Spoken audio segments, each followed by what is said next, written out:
सभी लोगों को 75वें गणतंत्र दिवस की बधाई।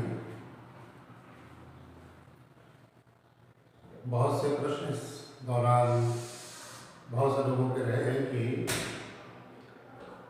स्वतंत्रता दिवस, गणतंत्र दिवस के बीच का क्या अंतर है, इन दोनों का क्या अर्थ है,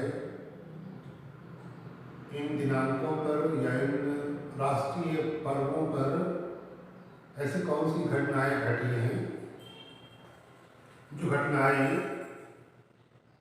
स्वतंत्रता दिवस के रूप में और गणतंत्र दिवस के रूप में प्रत्येक वर्ष एक राष्ट्रीय पर्व के रूप में भारत मनाता है। इस सेगमेंट को अगर हम सब लोग पूरा एक एनालिटिकल दृष्टिकोण से देखा जाए तो तीन ऐसी तिथियां हैं जो संवैधानिक तरीके से और ऐतिहासिक पक्ष में भी। दूसरा ये है कि भारतीय स्वतंत्रता आंदोलन के अंदर भी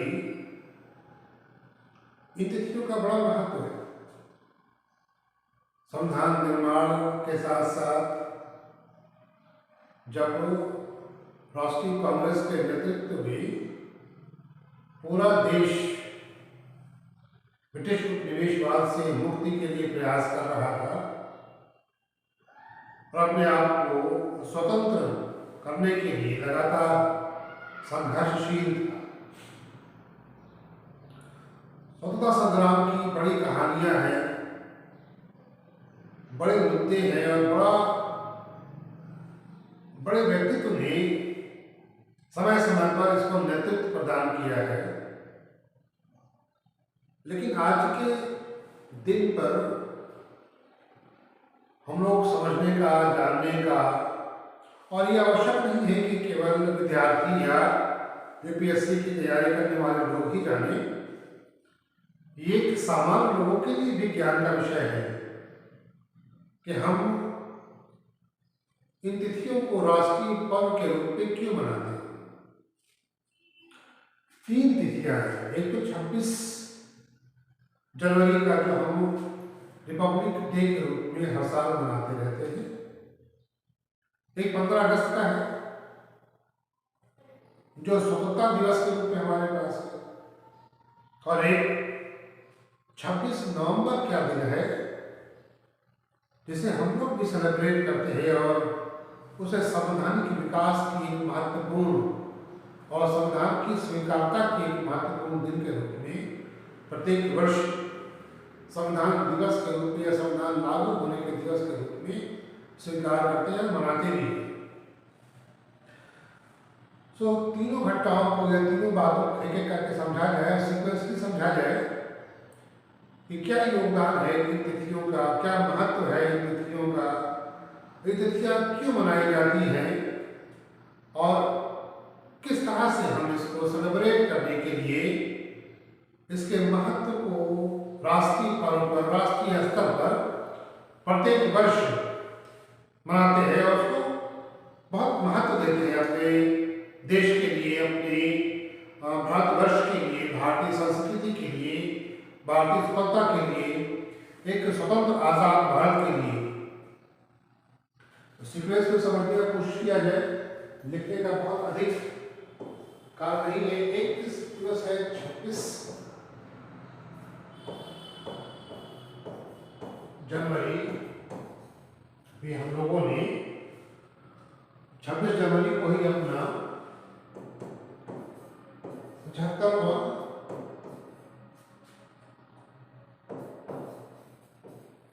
गणतंत्र दिवस मनाया है।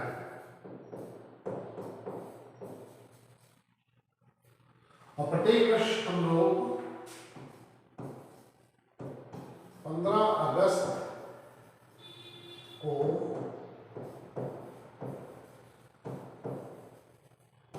इंडिपेंडेंस डे के रूप में स्वीकार करते हैं, मनाते भी हैं। और एक दिन और है 26 नवंबर, जिसे हम लोग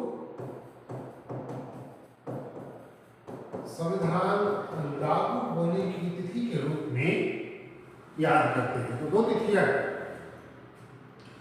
ये वे तिथियां है जिसे हम राष्ट्रीय पर्व के रूप में प्रत्येक वर्ष मनाते हैं और दुनिया के देशों को, राष्ट्रीय अध्यक्षों को बारी बारी से अपने अंतर्राष्ट्रीय संबंधों के कारण और अपने सम्मान के कारण को आमंत्रित भी करते हैं कि देखिए आज हम अपने राष्ट्रीय पर्व को मना रहे हैं। इस पर्व के समय पर आप भी इसमें पार्टिसिपेट करें और अपनी बातों को भी बात के साथ जोड़कर बात के महत्व को विश्व स्तर पर, विश्व पटल पर रखें। मगर अभी 26 तारीख को देखा है कि फ्रांस के राष्ट्रपति इमैनुअल मैक्रोन हमारे गेस्ट ऑफ ऑनर थे। क्योंकि फ्रांस के साथ हमारे बड़े अच्छे बायलैटरल डिफेंस के संबंध है और वर्तमान समय में प्रधानमंत्री मोदी जी का भी बहुत फ्रांस के साथ आना जाना रहा है।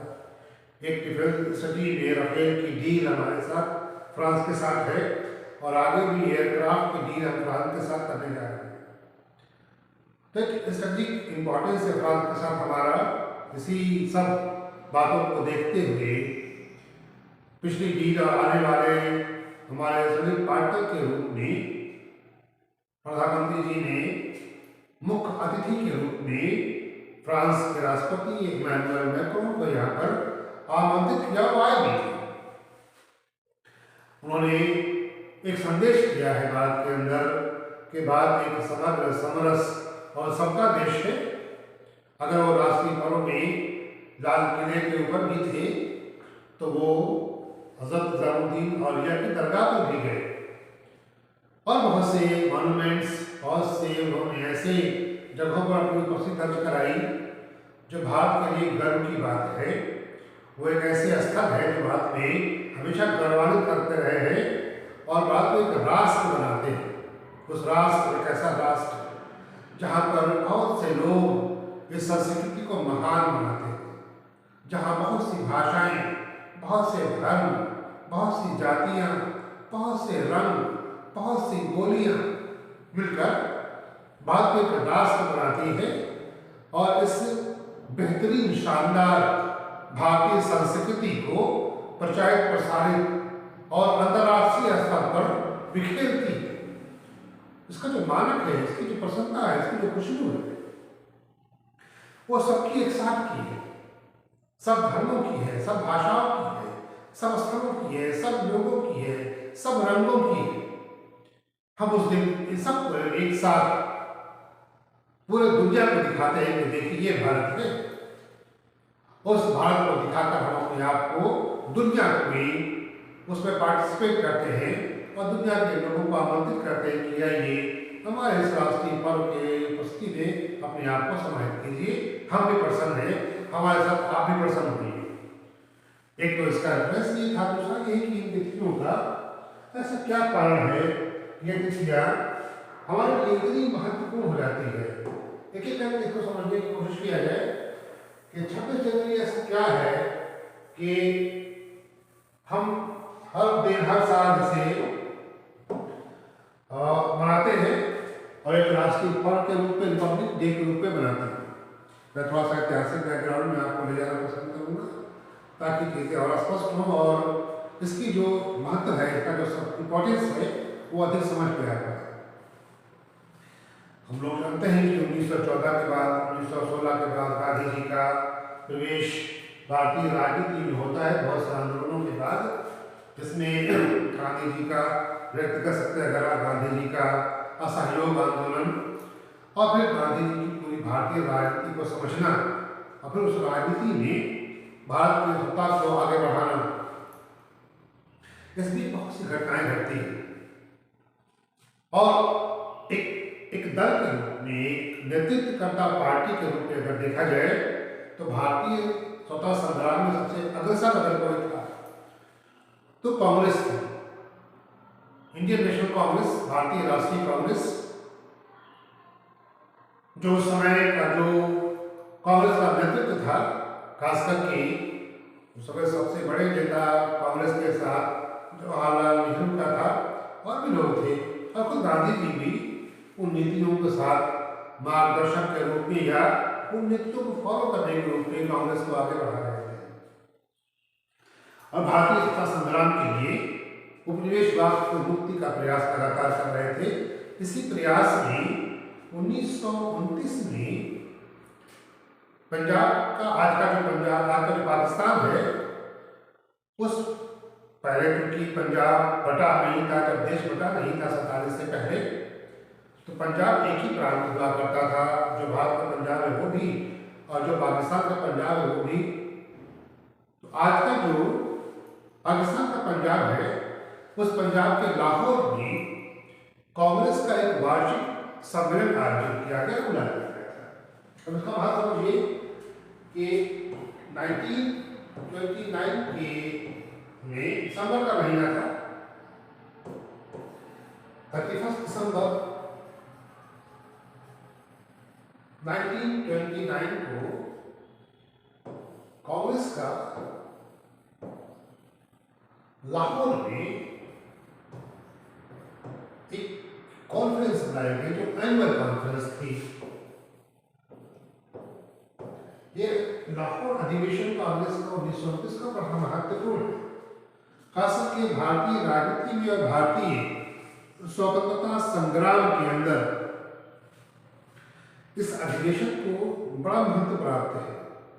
उसका कारण भी, कुछ कारणों को मैं बड़ा स्पष्ट रूप से आपके सामने कुछ पॉइंट्स में डिकोड करने का प्रयास करता हूँ। उम्मीद है कि आपके समझ में बात आएगी और एक पब्लिक डोमेन में सब लोगों की बात स्पष्ट होगी।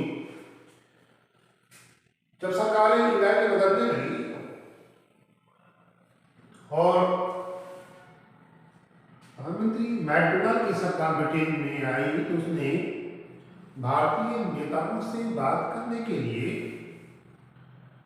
लंदन के अंदर गोलमेज सम्मेलन बनाने के लिए आमंत्रित किया। गोलमेज सम्मेलन का अर्थ ये है कि एक गोल टेबल हो, उस पर प्रधानमंत्री मैकडोनाल्ड भी बैठे और भारतीय कांग्रेस नेतृत्व भी बैठे और भारतीय अग्रणी पक्ष के जो नेतागण हैं वो किसी भी पार्टी के होना जरूरी नहीं कि केवल कांग्रेस के ही, क्योंकि कांग्रेस के अलावा भी कुछ छोटी पार्टियां भारत में काम कर रही थी और सब एक साथ भारतीय सामाजिक सुधार आंदोलन के रूप में और भारत में मुक्ति के लिए, उपनिवेशवाद से मुक्ति के लिए लगातार प्रयास कर रही थी। हम लोगों को दो बातें समझना होगा। एक बात तो यह है कि अपनी स्वतंत्रता में हम केवल ब्रिटिश उपनिवेशवाद से लड़ नहीं रहे थे, हमको हर हाल में ब्रिटिश उपनिवेशवाद से मुक्ति चाहिए ही थी, उसके निरंतर प्रयास कर रहे थे। लेकिन उसके साथ साथ हमको एक और मुक्ति कार्यक्रम चलाने का प्रयास हो रहा था, जो भारतीय समाज में बैठी हुई कुरीतियां थी, अस्पृश्यता थी, स्पृश्यता, शोषण था, महिलाओं के अधिकार नहीं थे, SC ST के पास अधिकार नहीं थे, धर्म के, नागरिक के, समाज के, रंग भेद था, जाति भेद था, स्थान भेद था, भाषा भेद था। हमारे समाज सुधार के अंदर हमारे अग्रणी पक्ष के नेताओं ने इससे भी लड़ने का प्रयास किया और इससे भी मुक्ति का प्रयास किया। ऐसे बड़े नाम है, वो सेगमेंट क्योंकि लंबा और अलग हो जाएगा तो वहाँ पर अधिक चर्चा करना उसका उचित नहीं है। लेकिन एक बात और समझिए कि हम दो तरह से लड़ रहे थे। एक हमारा प्रयास था कि उपनिवेशवाद से मुक्ति, जो ब्रिटेन का एक लंबा उपनिवेशवाद भारत के अंदर था, जिसके तहत ब्रिटेन ने भारत की संसाधनों को बहुत लूटा और उस लूट का नाम हुआ कि ब्रिटेन ने अपने आप को एक सक्षम, आर्थिक रूप से मजबूत देश बना दिया। ब्रिटेन में भारतीय प्राकृतिक संसाधनों की लूट का रिजल्ट ये रहा, परिणाम ये रहा कि वहाँ पर औद्योगिक क्रांतियाँ हुई और ब्रिटेन आर्थिक रूप से संपन्न और संपन्न होता चला गया।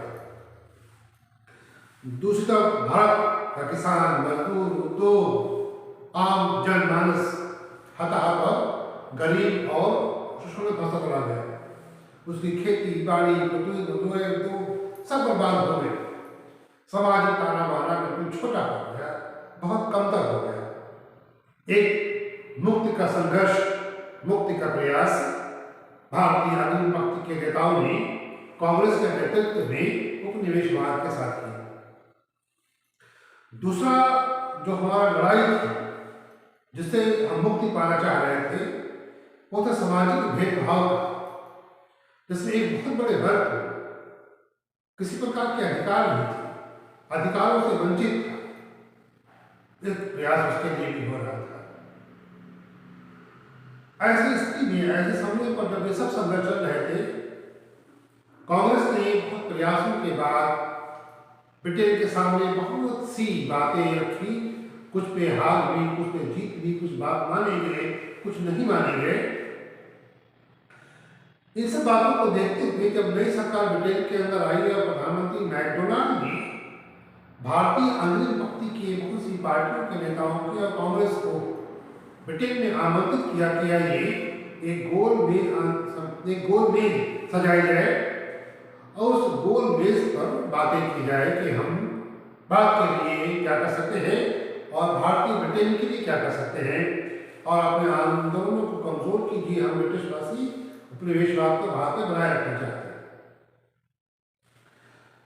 1929 के लाहौर के कांग्रेस के अधिवेशन में जो सबसे महत्वपूर्ण कुछ प्रस्ताव थे, उन प्रस्तावों की चर्चा करना इस 26 जनवरी को समझने के लिए अनिवार्य है। एक तो कांग्रेस ने निर्णय किया कि हम मैकडोनाल्ड ने जो गोल में सम्मेलन बुलाया है, यह सम्मेलन लंदन में हो रहा था। ये याद रखिएगा कि 3 गोल में सम्मेलन हुए हैं। प्रथम गोल में सम्मेलन में भारतीय राष्ट्रीय कांग्रेस ने भाग नहीं लिया था। दूसरे गोल में सम्मेलन में कांग्रेस की तरफ से महात्मा गांधी ने पार्टिसिपेट किया था। एक शिप थी, पानी की जहाज। उस पानी का जहाज का नाम था राजपुताना। उस पानी की जहाज पर बैठकर गांधी जी ब्रिटेन गए थे और बात को, अपने भारतीय प्रस्ताव को उस गोल में सम्मेलन में रखा था, लेकिन बातें बनी नहीं। गांधी जी उसी राजपुताना से वापस चले गए। तो एक तो यह है कि पहले गोल में सम्मेलन में भारतीय राष्ट्रीय कांग्रेस ने पार्टिसिपेट नहीं किया, दूसरी पार्टियों ने पार्टिसिपेट किया था। दूसरी बात यह है कि दूसरे गोल में सम्मेलन में कांग्रेस की तरफ से महात्मा गांधी गए थे। दूसरा गोल में सम्मेलन में चूंकि महात्मा गांधी की बात नहीं मानी गई, तो तीसरे गोल में सम्मेलन में भारत की तरफ से राष्ट्रीय कांग्रेस ने पार्टिसिपेट नहीं किया। तो दूसरे में महात्मा गांधी गए थे, बाकी किसी में नहीं गए थे, अर्थात 3 गोल में सम्मेलन कुल हुए थे। 1929 के गोल में सम्मेलन में कांग्रेस ने निर्णय किया कि हम इस गोल में सम्मेलनों में हिस्सा नहीं लेंगे या भारत से भागीदार नहीं होंगे।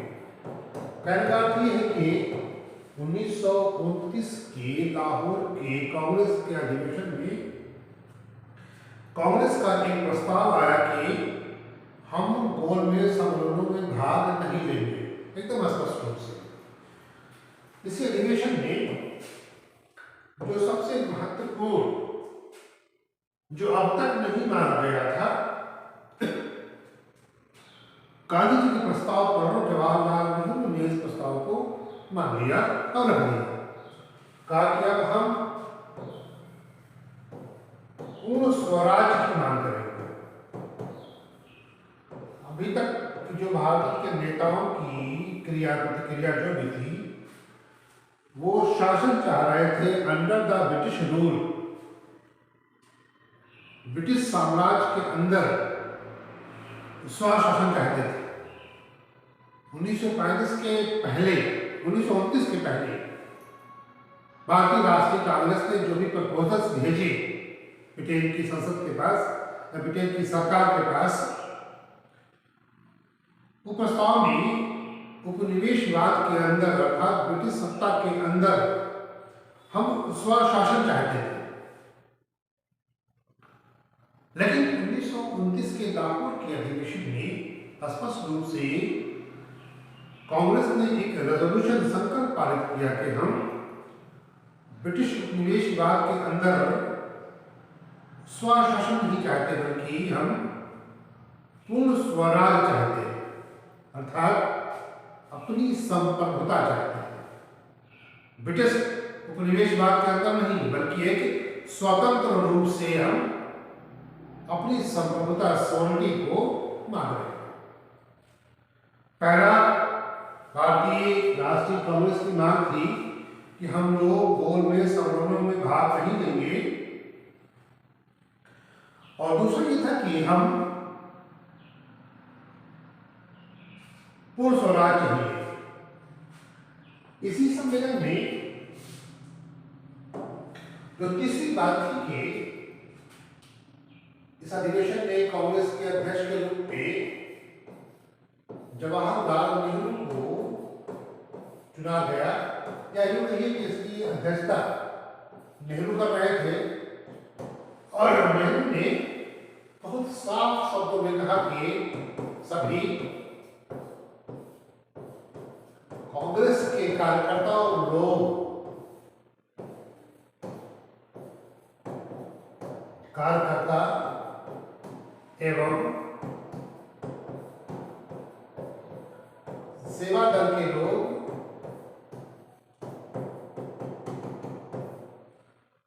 पूर्ण स्वराज का समर्थन करें।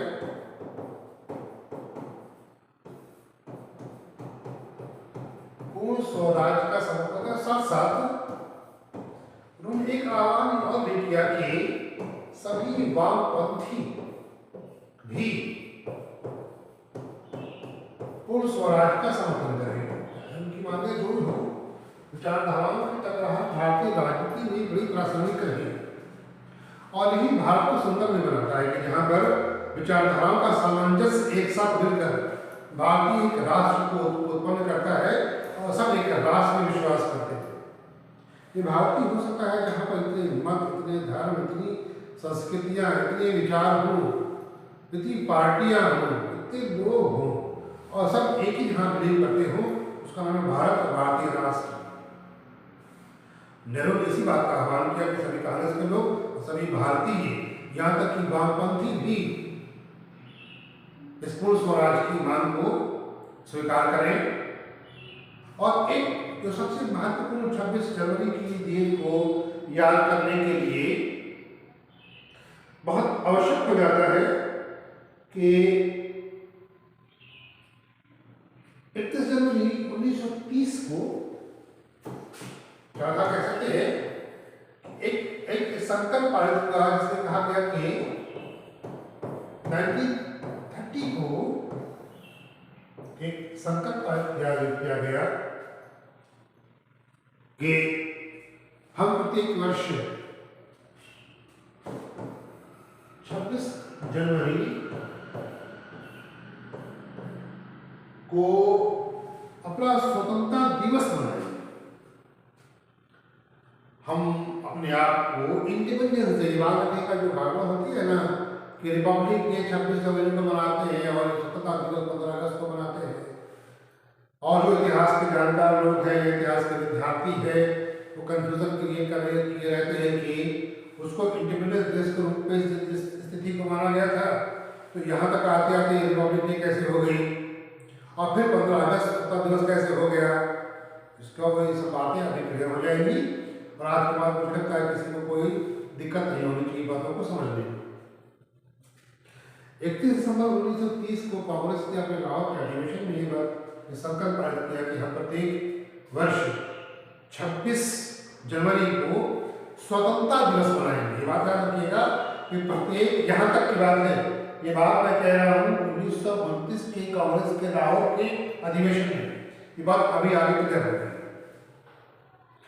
कि हम 26 जनवरी को प्रत्येक वर्ष एक स्वतंत्रता दिवस के रूप में सेलिब्रेट करेंगे, और राष्ट्रीय स्तर पर इसका पर्व मनाएंगे। प्रत्येक कस्बे में, प्रत्येक ब्लॉक में, प्रत्येक डिस्ट्रिक्ट में, प्रत्येक राज्य में राष्ट्रीय स्तर पर एक राष्ट्रीय पर्व स्वीकारा जाएगा और माना जाएगा। तब से राष्ट्रीय आंदोलन के अंदर ये दिनांक 26 जनवरी का दिन बड़ा महत्वपूर्ण हो गया, और आज़ादी से पहले तक 15 अगस्त 1947 से पहले तक प्रत्येक वर्ष ये 26 जनवरी 1919 और 26 जनवरी को एक स्वतंत्र दिवस के रूप में मनाया जाता रहा है। आगे बढ़ते हैं थोड़ा सा कि ये बात भी यहाँ तक आप समझ के लिए है कि 26 जनवरी का महत्व क्या है।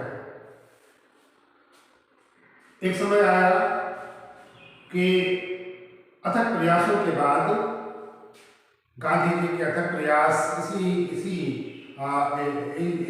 अधिवेशन में एक बात और तो मैं सवाल बता देता हूँ, विद्यार्थियों को बड़ा काम आएगा कि कांग्रेस को ये पूरी अथॉरिटी दी गई कि कांग्रेस भारत के अंदर सबने अवज्ञा आंदोलन करे और उसका नेतृत्व गांधी जी करे, तो इस अवज्ञा आंदोलन का भी आंदोलन आंदोलन लगातार चलता रहा। बहुत सी घटनाएं इसके बीच में हैं।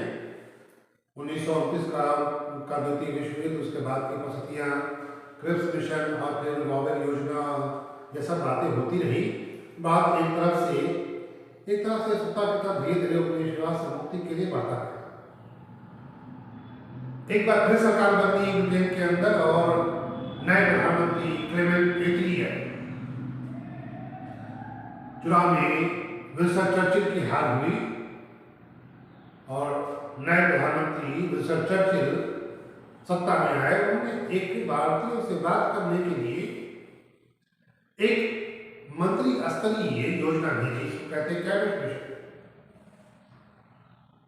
बहुत सा प्रस्ताव था उसके अंदर। 1946 में कैबिनेट मिशन भारत आया, शिमला के अंदर बातें होना आरंभ हुई। कुछ ऐसे प्रपोजल्स कैबिनेट मिशन के पास थे जो 1942 के क्रिप्स के पास नहीं था।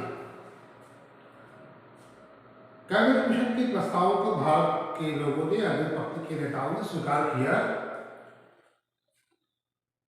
उनमें बहुत से प्रस्तावों में एक प्रस्ताव ये था कि अगर भारत के लोग अपना एक संविधान बना लें तो ब्रिटिश सत्ता 19 जुलाई 1948 तक या उससे पूर्व भारत को छोड़ दे।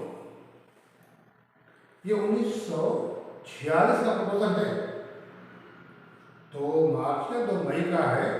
वो स्थिति में 46 से भारत आया कैबिनेट मिशन, वही अलेक्जेंडर और क्वीन क्रिप्स जैसे लोग भारत फिर आए, बात आए। बहुत सी प्रस्ताव थे कि आप एक अंतरिम सरकार बना लीजिए, एक संविधान बना लीजिए, तो हम भारत को मुक्त कर देंगे। लेकिन मुख्य बात ये थी कि भारत को एक संविधान बनाने का अगर प्रस्ताव आया और भारतीयों ने अगर अपना एक संविधान बना लिया तो स्पष्ट रूप से ब्रिटिश सत्ता भारत को मुक्त कर देगी। उस मुक्ति का मतलब ये होगा कि हम एक स्वर्ण, एक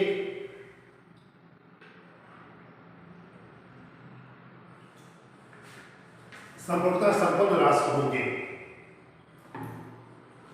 हम अपना निर्णय करने में बाध्यकारी नहीं होंगे, हमारे ऊपर किसी तरह का कोई आरोप नहीं होगा, हमारे ऊपर किसी प्रकार का दबाव नहीं होगा। हम स्वतंत्र रूप से अपने एक स्वतंत्र राष्ट्र को बना सकते हैं। आजादी का मतलब ये होता है। कैबिनेट मिशन के प्रस्ताव को मानकर भारत के नेताओं ने संविधान बनाने की प्रक्रिया को आरंभ किया। उससे पहले अंतिम सरकार का चुनाव हो गया था, प्रांतों में सरकारों का गठन हो चुका था। 10 दिसंबर 1946 को जो पहले की संसद थी, ये जो उसका नया बन गया है, उसके पहले भी हमारे पास पुरानी संसद थी। उस संसद के केंद्रीय कक्ष में उसमें इतिहास की और स्वतंत्रता संग्राम की बड़ी यादें, अगर वो हमारी धरोहर के रूप में रखी जाती है तो हम सब भारतीयों को उसमें गर्व होगा। लेकिन अगर वो किसी तरह से समाप्त की जाती है तो संसद भारत के पूरी स्वतंत्रता संग्राम को लेकर, इतिहास को लेकर खत्म की जाएगी। हम जैसे लोगों का केवल ये आग्रह हो सकता है कि उस संसद को बनाए रखा जाए, वो भारतीय धरोहर है, उसमें इतिहास का बड़ा कालखंड है और उसी संसद के कक्षा में बैठकर भारत का भविष्य निर्धारित हुआ है। तो हम लोग आग्रह कर सकते हैं भारत की सत्ता से और राष्ट्रपति से कि पुरानी संसद को बाहर रखा जाए या उसको एक सुरक्षित धरोहर के रूप में रखा जाए। वैसे अभी कोई ऐसा निर्णय नहीं हुआ है कि वो संसद को समाप्त किया जाए, अभी वो है, तो हम आशा करते हैं कि वो हमेशा हमारे पास संसद रहेगी ताकि उसकी यादें हम जैसे लोगों के पास और हमारे आने वाले जनरेशन है उसको भी ये याद हो कि जो स्वतंत्रता मुक्ति का इतिहास है वो कहाँ लिखा गया और किस जगह पर उसको इकट्ठा किया।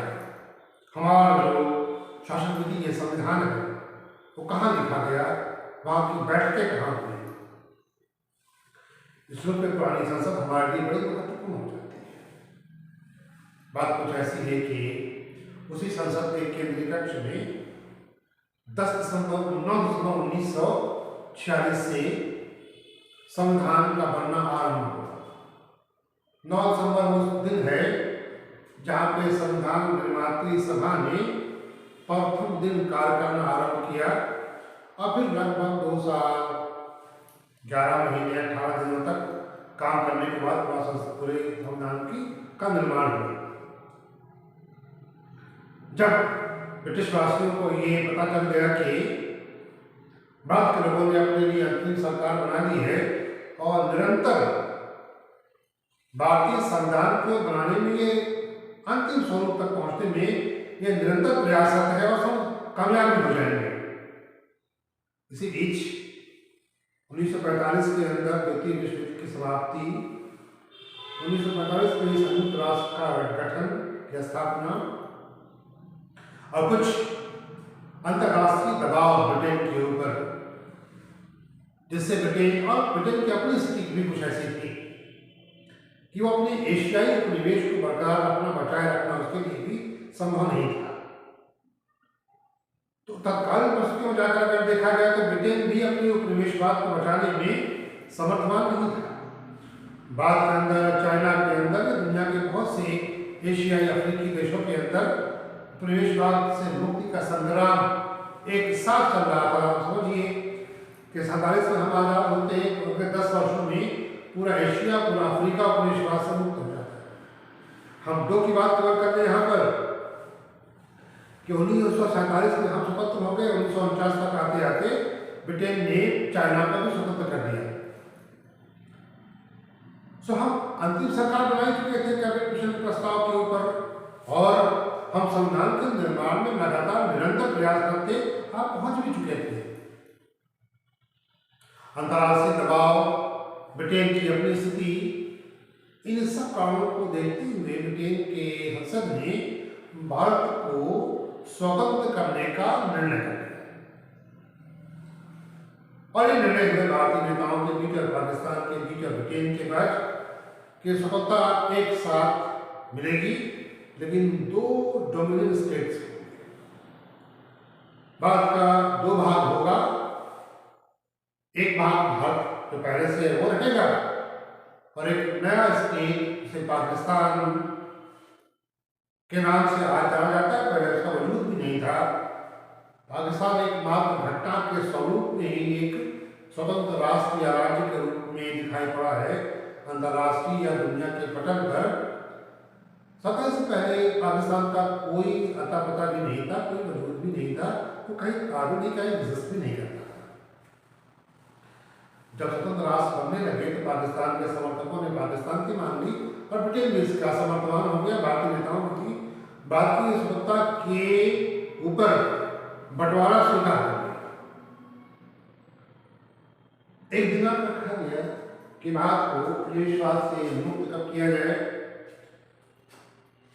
तो पहले भारत को 2 भागों में बांटा और पहले 14 अगस्त 1947 को पाकिस्तान में, याद रखिएगा कि पाकिस्तान का स्वतंत्रता दिवस 14 अगस्त है, हमारा 15 अगस्त है। और उसके ठीक 24 घंटे के बाद 15 अगस्त 1947 को हम इंडिपेंडेंट हो गए। इंडिपेंडेंट का मतलब होता है we are a sole state, अर्थात हम एक संप्रभु राज्य है। संप्रभु का मतलब होता है कि एक ऐसा राज्य या राष्ट्र जिसको देश कहते हैं हम सब लोग कॉमनली, सही वर्ड राज्य है, सामान्य बोलचाल की भाषा में उसको देश कहा जाता है। संप्रभु का मतलब होता है कि हम हर प्रकार की बाह्य शक्तियों से मुक्त हैं, हम हर प्रकार की आंतरिक शक्तियों से मुक्त हैं, अर्थात हमारे ऊपर किसी भी प्रकार की बाह्य शक्ति का कोई दबाव नहीं है, हम अपना निर्णय खुद करने के लिए सक्षम हैं। इंडिपेंडेंट का मतलब ये है कि हम एक भारत के जो भी नीतियां, कानून, नियम, निर्णय होगा, हमारी जो आर्थिक नीति होगी, हमारी जो विदेश नीति होगी, हमारी जो आंतरिक नीतियां होंगी, हमारी जो अंतरिक्ष की नीतियां होंगी, हमारी जो विज्ञान की नीतियां होंगी, हमारी सामाजिक न्याय की नीतियां होंगी, हमारी क्या शिक्षा नीतियां होंगी, सब प्रकार से हमारी व्यापारिक, औद्योगिक, सब प्रकार की नीतियां हम करने में आत्मनिर्भर हैं। हम किसी के मशवरे को, किसी की राय को सुन तो सकते हैं, पर मानने के लिए बाध्य नहीं। स्वतंत्रता का मतलब यह है, इसको इंडिपेंडेंस कहा गया है। ये भी याद रखिएगा हम सब लोग कि हम उसे स्वच्छंद नहीं हुए थे, हम स्वतंत्र हुए थे। वह स्वच्छता और स्वच्छता के बीच का अंतर किसी और लेक्चर के अंदर आपको डेवलप कर दूंगा तो और भी स्पष्ट हो जाएगा। तो आप एक बात समझिए, जिस विषय में हम सब चर्चा कर रहे हैं कि इंडिपेंडेंस का क्या अर्थ है। इंडिपेंडेंस का अर्थ है कि हम सब लोग सभी प्रकार की बाह्य और आंतरिक शक्तियों से मुक्त हुए। हम 15 अगस्त 1947 को उपनिवेशवाद से, ब्रिटिश कॉलोनिज्म से, ब्रिटेन की सत्ता से, ब्रिटेन के कानून से, ब्रिटेन की नीतियों से, नियमों से मुक्त हो गए। हमने अपनी स्वतंत्रता का दिवस, अपना इंडिपेंडेंस डे हमने 15 अगस्त 1947 से मनाना शुरू किया। अब 26 जनवरी क्या हमारा मामला था? 26 जनवरी को हमने घोषणा किया था कि हम आज से अपनी इंडिपेंडेंस को मनाते हैं, तो मनाते रहे। 15 अगस्त को ब्रिटिश उपनिवेशवाद से हमको मुक्ति मिल गई, तो 15 अगस्त को हमने स्वतंत्रता दिवस के रूप में हमने मनाना आरंभ कर दिया। तो 15 अगस्त हमारा ब्रिटिश सत्ता से मुक्त, अर्थात ब्रिटिश उपनिवेशवाद से मुक्ति का दिवस है, अर्थात सब प्रकार की संप्रभुता से मुक्त हम अपनी संप्रभुता के स्वीकार के बारे में है। हमारी संप्रभुता हमारे पास है और अब हम सब प्रकार की बाधाओं से, दबाव से मुक्त हैं। हम एक स्वतंत्र स्टेट है, हम एक इंडिपेंडेंट स्टेट है। हम इंडिपेंडेंस डे इसलिए मनाते हैं 15 अगस्त से को हर प्रत्येक वर्ष। अब भारतीय नेताओं ने और संविधान निर्माता सभा ने निरंतर भारत का संविधान बनाने का प्रयास कर रही थी, और क्योंकि अंतिम सरकार काम कर रही थी, अंतिम सरकार 1952 तक ही रह रही थी, उससे पहले आम चुनाव हो जाना चाहिए था। अगर ब्रिटिश सत्ता यहां से जा रही थी तो भारत को रूल ऑफ लॉ के अंदर लाना अनिवार्य था। उसके लिए चाहिए था एक संविधान जो भारतीयों का हो, भारतीयों द्वारा हो, भारतीयों पर हो। उस संविधान की रचने वाले भारतीय हो, मानने वाले भारतीय हो, लिखने या स्वीकार करने वाले भी भारतीय। पर काम कर रहे थे हम लोग लगातार। और 26 नवंबर 1949 वो दिन है जब संविधान का बहुत बड़ा भाग बनकर तैयार हो गया। कुछ खंड बच गए थे, उसको बाद में स्वीकार कर लिया गया, लेकिन 26 नवंबर का जो दिनांक है उसका महत्व यह है कि इस दिन पर हमने जो संविधान निर्माण की सभा ने हमारा संविधान बनाया, हमने अर्थात हम भारतीयों ने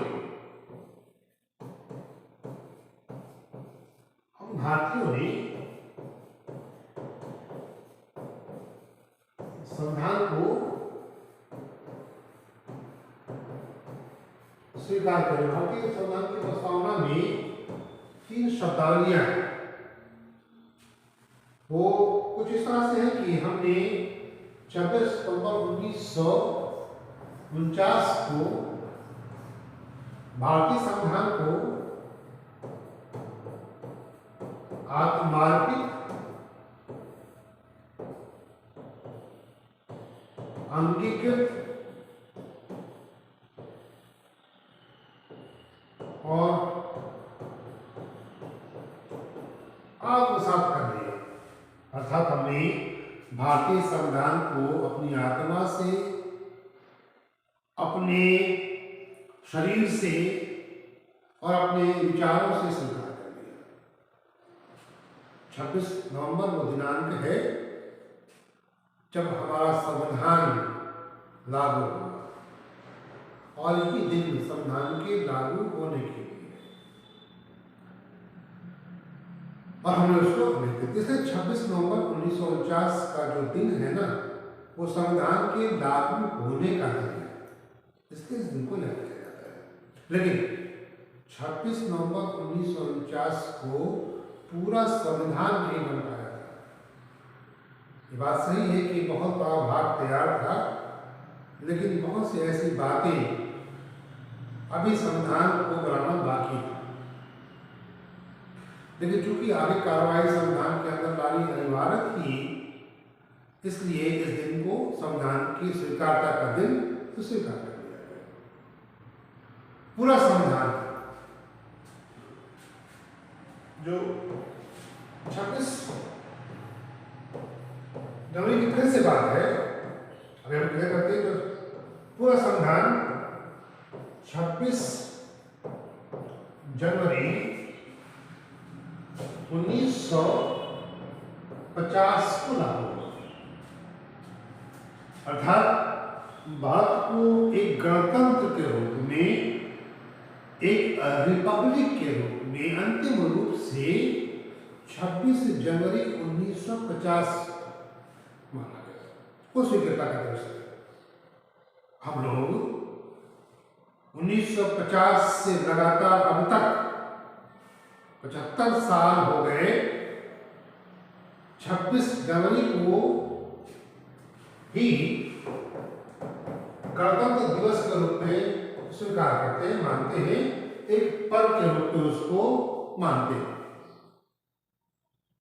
अब जो दिशा भ्रम होती है इस सेगमेंट को समझने के लिए, उसको और क्लियर कर ले कि हम शुरू से आपने क्या किया है कि 1929 का कांग्रेस का लाहौर अधिवेशन, वो कांग्रेस का भारतीय राष्ट्रीय कांग्रेस का अधिवेशन था। इस अधिवेशन में 31 दिसंबर 1930 की मध्यरात्रि में या अर्धरात्रि में कांग्रेस के उस समय के अध्यक्ष जवाहरलाल नेहरू ने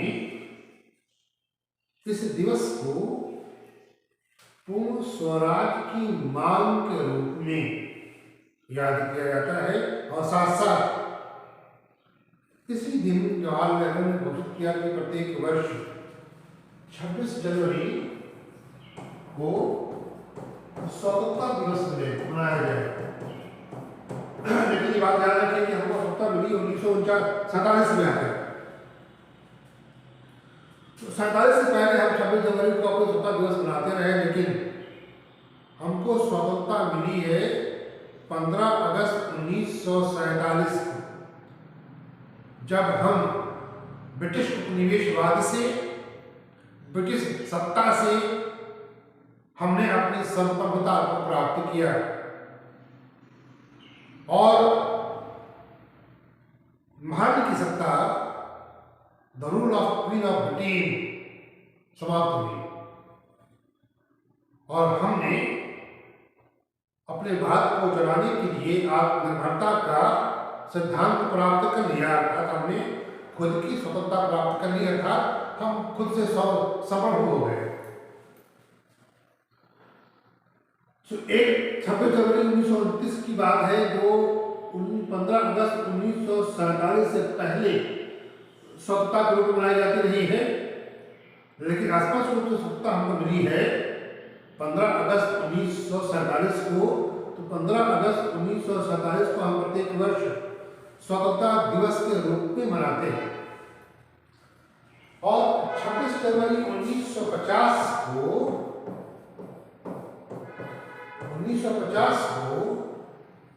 हमारा भारतीय संविधान, इंडियन कॉन्स्टिट्यूशन, पूर्ण रूप से घोषित किया गया, रूप से लागू हुआ। जितना बन गया था, हमने अभी पिछली बार बता दिया कि बहुत बड़ा भाग 26 जनवरी 1949 को लागू कर दिया गया और वही संविधान की स्वीकारता लागू होने की तिथि भी है।